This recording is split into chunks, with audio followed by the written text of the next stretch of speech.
트럼프가 대통령이 되자마자 그날로 이게 에이테크스 6발을 쐈다라고 하는데 이게 왜 무서운 얘기냐면요.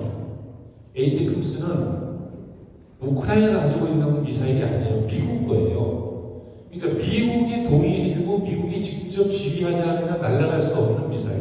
이 미사일을 러시아 본토를 향해서 11월 19일, 며칠 전에 6발을 쏜 거예요. 이것은 뭐냐? 푸틴이 계속 그랬거든요.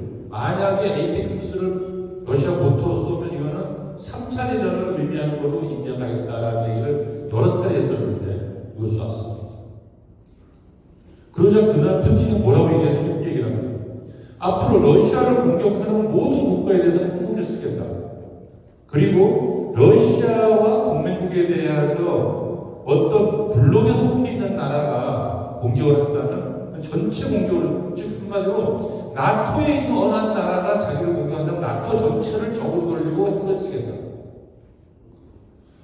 핵무기가 없는 국가가 핵 보유국, 즉 미국의 지원을 받아서 공격한다면 그것도 역시 핵을 쓰겠다. 재래식 무기로 공격해도 핵을 쓰겠다.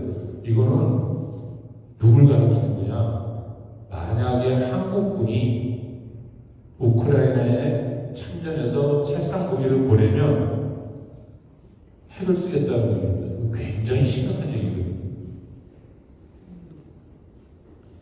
지금 러시아에 북한군 한 1만 명이 왔다라고 계속 얘기하고 있는데 아직까지는 그 교전 상황을 사진을 한 장 보내줬는데 가짜 사진만 몇 장 보려고 말았는데 진실이 뭐냐? NCND를 하고 있습니다. 어디가? 북과 러시아가 인민군을 보냈다는 것을 시인도 하지 않고 부인도 하지 않고 있습니다. 일반적으로 정치학적으로 보면은 NCND는 시인입니다. 보냈다라는 의미 같은데, 근데 아직 교전의 첨단을 안 하고 있는 것 같아요. 근데 교전했다라는 모든 뉴스는 지금 다 우크라이나발 가짜 뉴스가 매우 높죠. 이상한 허접한 사진들 나와가지고 막 가짜 사진 걸고 그러는데, 그런데 뭐가 들어가 있기는 한 것 같은데 전쟁은 아직 안 치르고 있다. 이 소리 뭐냐? 인민군이 들어가 있으면 한국군을 보내겠다. 한국군과 인민군이 만약에 우크라이나에서 불붙어 보내고 휴전선은 바로 불나버려요. 이게 지금 한마디로 우크라이나에서 저 이역만리에서 벌어지는 전쟁이 한반도에서 바로 전쟁으로 터져버릴 수 있는 가능성은 거의 100%죠. 너무 위험한 상황이 이렇게 볼 수 있습니다. 그래서 살상무기 지원이라고 하는 것을 왜 막아야 되냐면 살상무기 지원은 그냥 보내주는 게 아니라 거기에 우리나라 군대가 따라가야 그 무기를 쓸 수 있기 때문에 참전이 됩니다.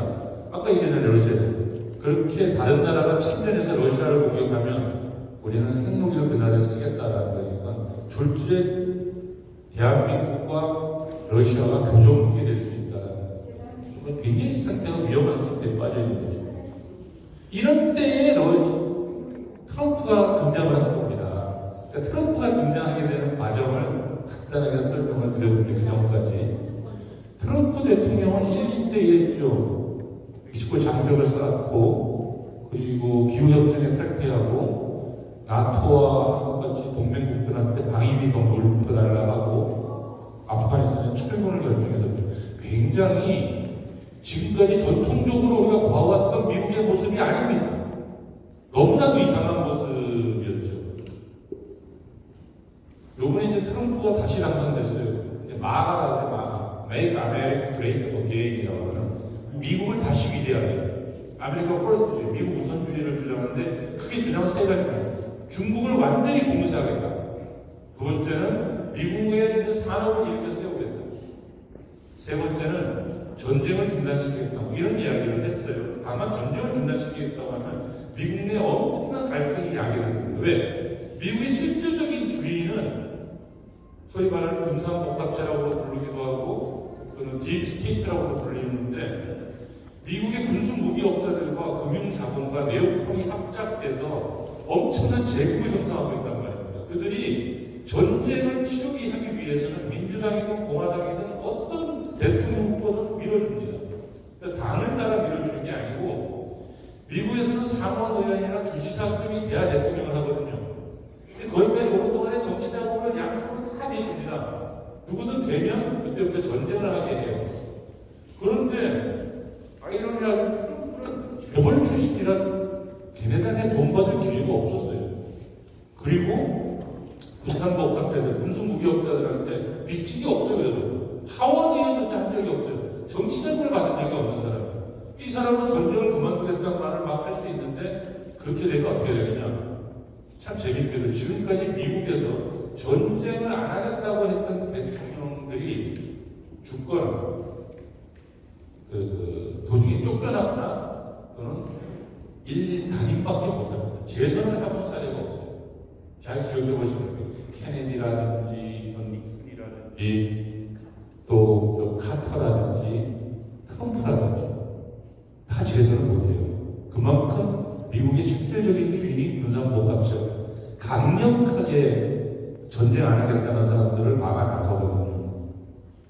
그래서 어찌 보면 트럼프가 등장한 게 우리 민족에게는 이게 희망이 있는 거 아니냐 하는 생각을 갖게 하는 거예요. 왜냐? 지금까지 미국 대통령 중에서 북의 조선민주인민공화국의 지도자를 국가로 인정해주고 만난 사례가 트럼프가 최초였고 그 이후에도 없고 그 이전에도 없었어요. 이 사람은 선거운동 기간 내내 암살 위기에 시달렸죠. 실제로 총 맞았고 1cm만 더 빗줄 들어서 죽었죠. 2번이나 암살 위협을 했는데 이 사람은 전쟁을 안 하겠다고 하고 유세 기간 내내 딥스테이트 군산복합체제는 파괴시켜버리겠다는 말을 열었어요. 미국을 제거하려면 애들을 없애버려요. 그러니 굉장히 위험하게 된 거죠. 앞으로 트럼프의 미래가 어떻게 될까 이건 전부 다 아이스입니다. 아무튼 트럼프는 진화해왔어요. 그가 대부분 인식을 어떤 식을 갖고 있었냐면 옛날에 2016년도 1기 때 당선됐을 때 저는 보면 북한을 가리켜서 중국의 대입이다. 그때까지만 해도 잘 몰랐어요. 북이 어떤 곳인지는 몰랐어요. 그러다가 2017년도 와서는 북에서 수소폭탄 실험을 하니까 화가 나가지고 화염과 분노 불질러 버리겠다는 얘기를 합니다. 북한 전체를 불지르겠다. 그러다가 ICBM을 쏠 거다라는 소문이 들리니까 이제 화가 나가지고 로켓맨 김정은을 할 때 로켓맨 그러면서 토탈리 디스트로이 하겠다라는 말을 합니다. 완전히 당황. 그래서 그때까지만 해도 전쟁이 날 거다라는 생각을 하는 사람들이 갔습니다.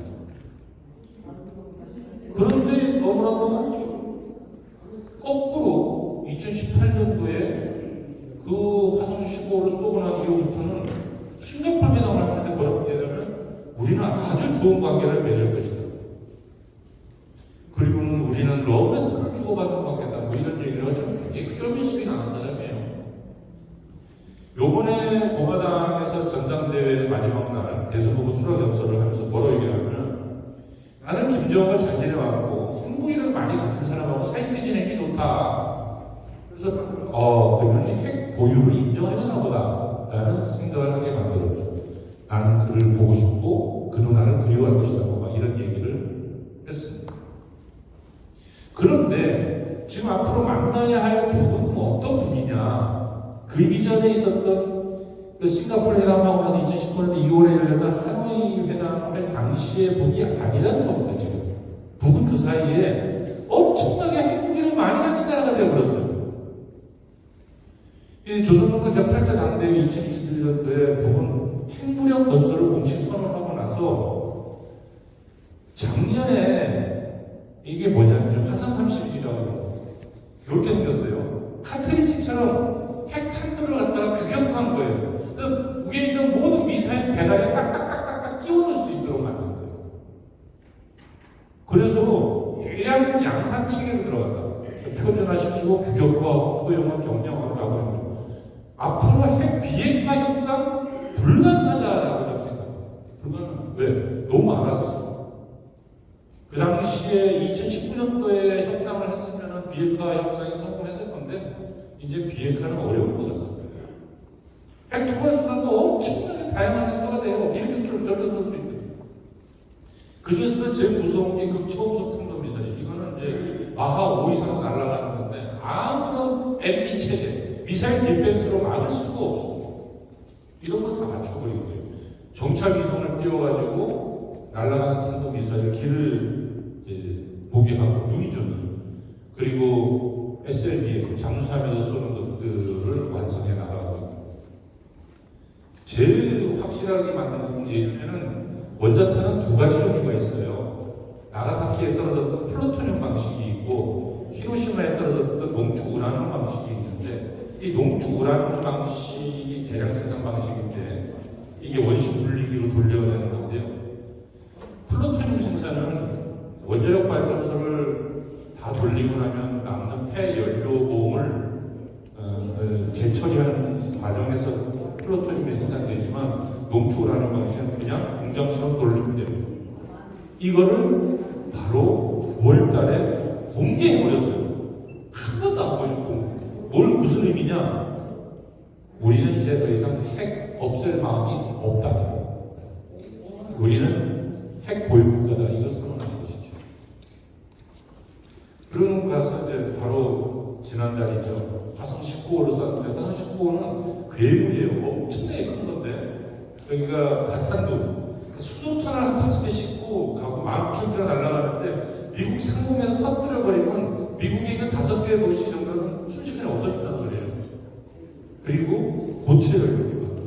그러니까 한마디로 보여줄 수 있는 건 다 보여준 거죠. 보여서. 우리 이 정도다.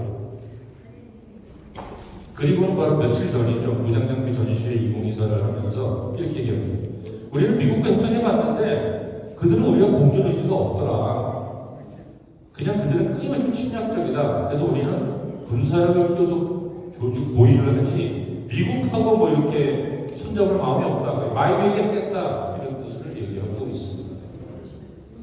그러면서 그 사이에 끊임없이 고립 탈출을 하는데요. 2018년부터 19년까지 미국하고 2번 만나는 동안에 시진핑과 5번을 만납니다. 여러분들 이거 굉장히 중요한 얘기예요. 2019년도에는 러시아와 만났고요. 왜 그런가 하는 말이죠.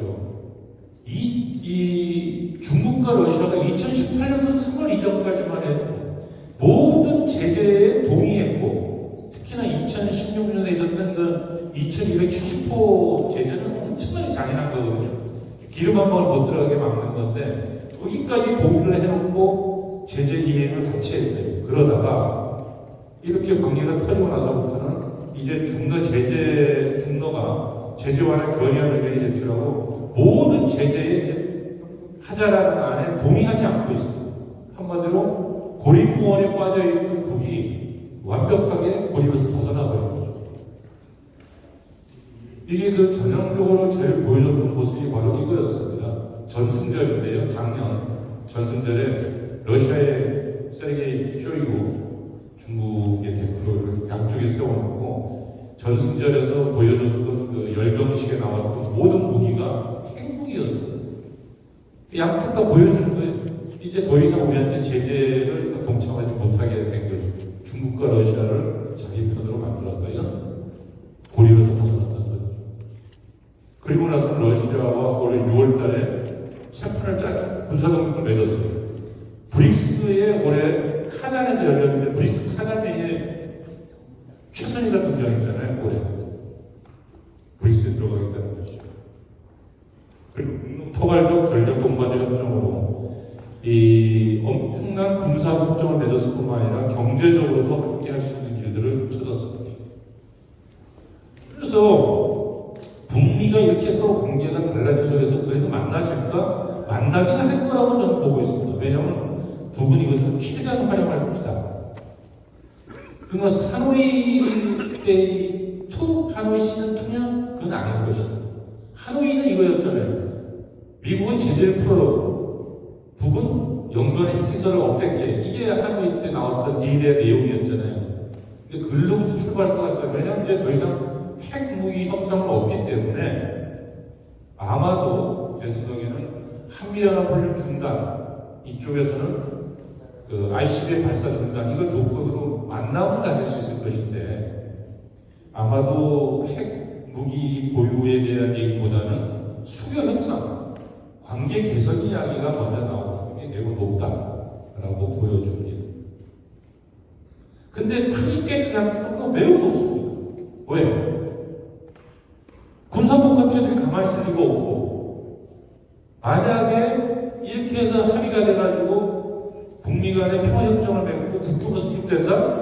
그렇게 되면 냉전 전략이 다 구멍이 생겨버리는 거잖아요. 지금까지 착한 나라들끼리 모이자 그랬는데 전혀 착하지 않은 나라가 행복을 잔뜩 가진 나라랑 미국과 손을 잡는다? 또 어떤 학자들이 이런 주장도 해요. 지금 중국을 봉쇄하려고 하면 러시아와의 전쟁을 빨리 끝내고 북한하고 관계를 손잡고 그래서 옛날 육자회담에 있었던 중국 빼고 나머지를 다 뭉치게 하자 뭐 이런 게 미국의 전략이다 이렇게 보는 분들도 있는데 제가 볼 때는 그거는 굉장히 좀 위험한 발상이다. 그렇게 잘 되지 않을 거다. 왜냐하면 북이 그동안 중국과 러시아와의 매우 관계를 보면 주로 반미 반제 전선이었거든요. 그래서 그렇게 친미 국가를 통해 가지고 모든 문제를 해결하려고 들기보다는 도리어 북중러를 더욱 강하게 뭉쳐서 브릭스로 가고 상하이 협력기구로 가서 미국을 도리어 일국 패권을 무너뜨리려고 하는 거다. 그렇게 서로 부닥치게 되면 잘 안 되게 되겠죠. 그런데 아무튼 간에 만약에 성사가 되면 한미동맹은 엄청나게 균열이 나겠죠. 핵 독비노가 일어나는 거예요. 핵무기를 가지고 북한하고 미국하고 수교를 내려버리면 당연히 남쪽에서는 핵무기를 갖겠다 될 거고 일본도 가지게 될 거고 대만도 가지게 될 거라는 거예요. 이게 굉장히 복잡해지겠죠. 그런데 이거 바로 그저께인데요. 38로스의 조엘 비트라고 하는 사람이 이런 걸 기고했어요. 트럼프는 100일 안에 북하고 만나야겠다. 아까 저희 북하고 만나서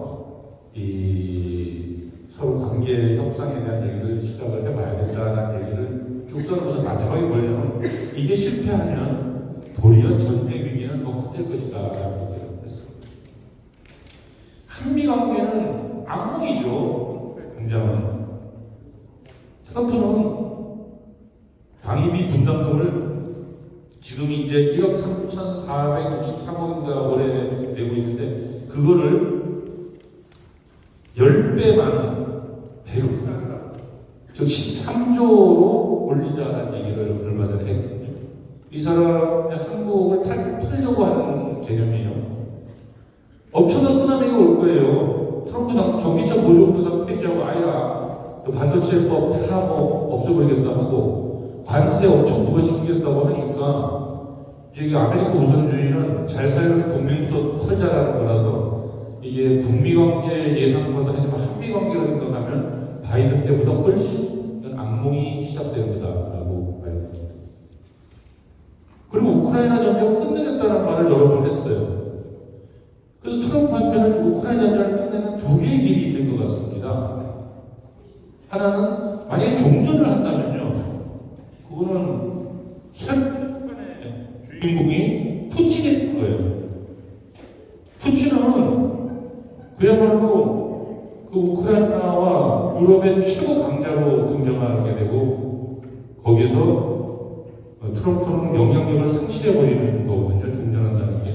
그래서 신냉전 전략이 국무에 생기는 거예요. 갈등은 참여해야 되겠죠. 대신에 평화의 사도가 돼서 노벨상을 탈 가능성이 높아지고 또 한편에는 암살의 위험도 높아진다 이렇게 봐야 됩니다. 전쟁론자들과 타협해가지고 트럼프가 더 이상 종전 안 하겠다. 우크라이나에 계속 밀고 나가고 북하고도 계속 이 전쟁 노선으로 가게 되면 어떻게 되느냐. 우크라이나는 확장될 거고 한반도 위기는 현실화되면서 미국과 러시아가 직접 부닥치는 상황이 되기 때문에 3차 대전 위험은 매우 높아진다. 트럼프의 길은 두 가지밖에 없어요. 세 번째 길이 없습니다. 어느 쪽을 선택할 것인가. 한국군을 파병하면 이제 3차전 침공하던 상황이 벌어질 것이라고 러시아는 이미 여러 번에 걸쳐서 한국한테 군대를 보내지 말라는 얘기하고 있는데 끊임없이 우리 뉴스에 우리나라 무기를 보낼 수 있다. 어젠가 오늘 왔지요. 우크라이나에서 사절단이 오고 있습니다. 너무너무 걱정되고 우크라이나 침전하는 상황이 벌어지면 그건 전쟁을 의미한다. 이제 우리는 뭘 해야 될 것인가? 제가 오늘 기조연설을 하면서 굉장히 좀 뭔가 희망적인 얘기를 했는데 우리의 지금 이 한반도에 처해진 상황이 삼통을 실현하려고 해도 그러니까 평화로운 것을 먼저 획득하자면 삼통이 어렵겠죠. 물론 삼통이 먼저 되면서 평화를 얻는 방법도 있긴 한데 서로 영향을 미치겠지만 북은 지금 일단 대한민국 것들하고는 대화도 안 하고 만나지도 않겠다고 하니까 이게 보통 일은 아니죠. 저는 하지만 여기 계신 분들이 우리 민족사로 놓고 볼 때 가장 독특한 분들이라는 생각, 어쩌면 가장 이 어려운 위기를 뚫을 수 있는 분일 수도 있겠구나 생각도 드는 게, 거기에 또 청도의 청무당도 있고 오랫동안 같은 일을 해오신 분들이라 그런 믿음을 좀 가져보면서 이제 마지막 결론을 맺겠습니다. 돌아봐야 됩니다. 이게 2019년 1월 1일 날 전제조건 대가 없이 금강산 개성공단을 열자라는 얘기를 썼죠. 우리는 평양공동선은 평양에서 2018년도에 여러 가지 이야기를 했었고요. 근데 단 한 가지도 이해하지 않았어요. 단 한 가지도 안 했어요. 왜? 당시에 트럼프가 이런 말을 했거든요. They do nothing without our approval이라고 아주 유명한 말을 하고, 남과 북이 너무나도 많은 합의를 하니까 너희는 내 승인 없이 무엇도 하면 안 돼라는 발언을 해버린 거죠. 여기에 그만 문재인 대통령이 쫄았죠. 아, 형님 화나구나. 그러면서 이 문재인 대통령의 노선이 한반도 평화 프로세스가 실패해버립니다. 그가 세웠던 프로세스는 이런 거였거든요. 먼저 남북 간의 종전선언을 하자. 그래서 제재를 완화시키고 화해협력을 추진하면서 가자. 이를 위해서는 한미동맹을 잘 발전시켜야 된다. 한미 조율을 잘해내서 미국에서 원하는 걸 다 들어주자. 방위부 인상도 올려주고 무기도 사주고 군사훈련 더 많이 하고, 그리고 대북 제재도 동참하고 하면서 미국의 말을 잘 들어서 미국이 제발 우리가 하려고 하는 이 종전선언과 제재 완화에 좀 도움을 줄 수 없겠느냐라는 거였어요. 즉 미국의 선의에 기대는 방식인데 미국을 우리가 압력을 주거나 미국을 강제할 수 있는 아무런 힘이 없어요. 그냥 형님 좀 좋은 마음을 가져주면 안 될까요?만 가지고 있었던 것이죠. 결국은 미국이 강제할 수 없는데 미국의 노하우가 끝나버린 거죠. 즉 미국이 갖고 있던 적대 정책을 상수로 보고 우리끼리 먼저 남북 간의 평화협정을 맺고 화해협력을 한다는 게 불가능하다는 걸 보여준 거예요. 즉 남북 문제에 있어서 미국 얘기를 듣고 아무것도 진행이 안 되는데 애써 미국 얘기를 안 하고 있는 거예요. 한 번은 임명석 전 의원이 그런 연설을 한 적이 있어요. 이제 더 이상 우리가 통일은 어려워졌으니까 때려치고 남북 간에 평화롭게 공존할 방법을 찾아보자. 그래서 제가 기골이 이런 기골이거든요. 알겠는데, 현실을 알겠는데 당신이 하나 빠져먹고 있는 게 있다. 지금 우리의 평화를 위협하고 있는 엄청난 문제, 통일을 가로막고 있는 엄청난 문제, 남북 간에 뭘 하려고 할 때마다 엄청나게 가로막고 있는 미국 얘기를 싹 빼놓고 어떻게 평화 공존을 얘기할 수 있냐. 지금 한반도 평화의 가장 걸림돌은 한국 전쟁이 끝이 안 나고 있는데 한국 전쟁에 쌓인 당사자가 우리는 빠져 있어요. 지금 평화협정의 당사자는 미국하고 북이란 말이에요. 너무 웃기지 않습니까? 황당하잖아요. 그 문제에서 그 핵심적인 미국이 동의하지 않으면 나갈 수가 없었다는 거예요. 폭발적으로. 이미 하노이에서 깨지고 나서는 더 이상 길이 없는데 거기서 그만 멈춰서 버린 거죠. 그러니까 역사의 전환점에서 저렇게 얘기해요. 민족에 대한 어떤 동맹보다 민족이 소중하다라고 하는 식견, 한미동맹만이 살 길이라고 하는 맹목적 신앙, 남북관계를 미국의 대국 정책에다 귀속시켜버려가지고 결국 이 굴종으로 끝나버렸다. 이게 오늘날 전쟁 위기로 다가오기에는 결정적인 내용이다. 그래서 지금 가장 급박하게 꺼야 되는 게 단전 평화거든요. 전쟁을 막아야 이 평화를 얻어야지만이 우리가 할 수 있는 이 사항들을 벌일 수가 있다. 오늘 기도연설에서 가장 강조하고 싶은 것이 지금의 시기에 가장 급박한 것부터 해야 된다. 전쟁을 막는 것이다. 근데 그래서 트럼프 왔으니 굉장히 희망적이다라고 생각할 필요가 없어요. 트럼프 시기에 있었던 일들과 바이든 있었던 이 시기에 본질적으로는 미국 문제를 해결하지 않으면 아무것도 해결하지 못한다라고 하는 것이 도리어 우리의 본질이다. 그래서 우리가 가야 할 길은 미국과 노선이 달라져도 상관없다. 남북 간에 자주적으로 판단하고 평화와 남북과의 추진할 수 있는 우리의 관점이 필요하다라는 겁니다. 이 문재인 대통령 때 그 얘기를 가장 많이 했던 교수 중에 한 분이 문정인 교수였는데요. 그분은 맨날 했던 얘기가 미국과 남북키고 서로 사이가 틀어지면 틀어졌지 함께 했던 남북 의 합의를 지켜내려고 들어야 한 발자국 나갈 수가 있다. 왜? 미국은 한 발자국도 손잡고 나가는 것을 원치 않기 때문이다. 이런 얘기를 한 적이 있죠. 우리가 앞으로 가야 할 길일 것이다. 그래서 평화도 화해도 우리 민족의 힘이 된다는 말씀을 마지막으로 했고요. 이 현재 우리서 함께 가려고 할 때 왜 모든 남과 북의 합의상이 자주였는지를 한번 돌아보자. 우리 민족으로 가야 된다. 지금 시기는 전 세계는 다극화 체제로 가고 있고 1급 체제는 무너져 내리고 있는 이 격변의 시기에 우리 민족의 살 길은 우리가 스스로 힘을 믿어 나가는 것이다. 요 질문하고 마지막을 마치겠습니다. 평화를 원한다면 전쟁을 준비하라. 맞습니까? 틀립니까? 예. 평화를 원한다면 평화를 준비하라. 이게 맞죠. 전쟁을 준비하면 반드시 전쟁을 합니다. 감사합니다.